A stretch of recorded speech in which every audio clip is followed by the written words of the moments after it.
Pinasukan na ako ng una kong booking dito sa Batasan. Lumabas nga pala ako sa bahay ng 5:45 AM. Nakakuha naman ako ng booking ng 6:05 AM dahil ito lang yung pinakamalapit. 100 meters ang pick up, 1 minute naman ang biyahe. Hello, good morning. Okay, sir.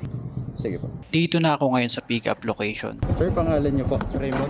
Ayun. Papunta nga pala si Sir sa Ermita, Manila. Paalis na kami ni Sir dito sa Batasan. Babiyahe na kami papuntang Ermita, Manila sa layong 19.2 kilometers, 52 minutes naman ang biyahe. Dumating na kami dito sa drop-off ni Sir. Mabuti nga lang at hindi masyadong traffic.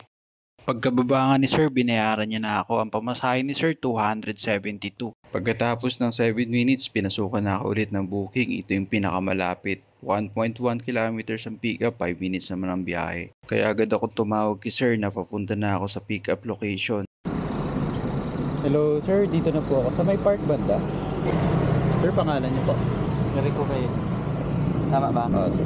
Paalis na kami ni Sir dito sa Paco Park. Drop-off nga pala ni Sir sa Quiapo. Babiyahe na kami sa layong 2.4 kilometers, 8 minutes naman ang biyahe. Dumating na kami ni Sir dito sa Quiapo. Pwede Gcash lang. Sige, sir. 54 pesos ang pamasahe ni Sir pero binayaran niya ako ng 60 pesos. Okay, thank you. Sir. Hello po. Ma'am, good morning. Joyride. Bali, papunta na po ako dyan. Mga 9 minutes po ang biyahe ko. Mahintay niyo po ba?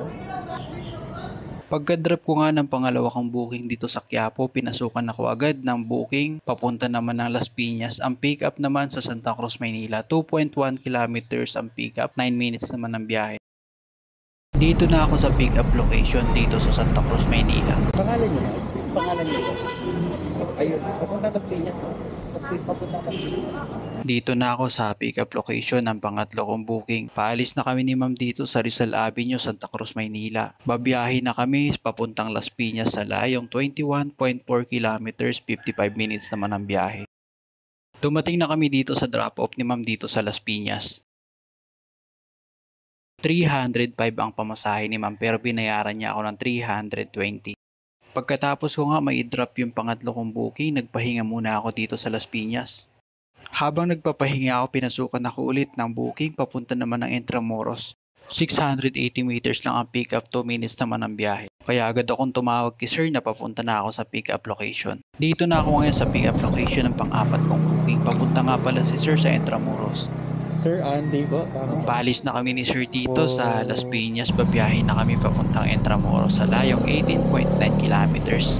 50 minutes naman ang biyahe. Pagkatapos ng mahabang biyahe namin ni Sir, nakarating na kami dito sa Intramuros. 268 naman ang pamasahe ni Sir pero binayaran niya ako ng 270. Mga ilang minuto lang pinasukan ako ng booking dito sa Intramuros papunta naman ng La Loma sa Quezon City. Sakto yung booking na pumasok kasi pauwi na rin ako. 150 meters lang ang pick up, 1 minute lang ang biyahe. Dito na ako ngayon sa pick up location. Hinihintay ko na lang si Ma'am. Siya yung pang-limang booking ko.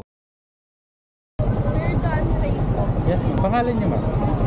Paalis na kami ni Ma'am dito sa Intramuros. Babiyahe na kami papuntang La Loma sa layong 6.6 kilometers, 18 minutes naman ang biyahe. Nakarating na kami dito ngayon sa La Loma. Dumating kami dito ng 9:52 AM. 91 pesos ang pamasahe ni Ma'am pero binayaran niya ako ng 100 pesos. Si Ma'am yung last na booking ko ngayong umaga. Pabiyahe ako ulit mamayang hapon.